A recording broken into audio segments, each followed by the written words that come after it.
Well, first of all, you have to understand that the agri-food sector in Fribourg is very important.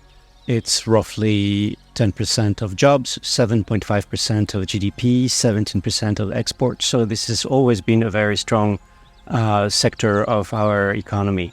The other element that you have to also keep in mind is that the Canton of Fribourg has decided to design a new economic development strategy focusing on two strategic thrusts. One of them is the bioeconomy, so valorization of biomass, transformation of biomolecules, biosourced material for construction, and clearly the agri-food sector is one of the bases of this strategic thrust.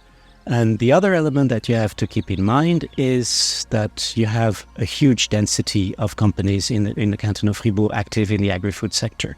Roughly 290 companies that are active in that sector, going from really large companies to smaller companies. And this density is unheard of in Switzerland. And this is also complemented by a strong agricultural sector. We have over 2,000 farms on the territory of the canton.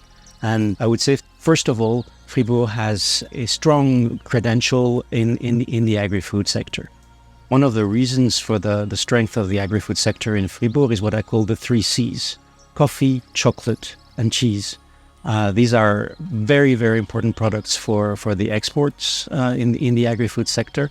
And these are some of the larger companies in the agri-food sector that are present here. And if we go back to the topic of bioeconomy, that represents roughly 1/3 of the jobs and 1/3 of the GDP of the canton. So this is definitely a significant sector.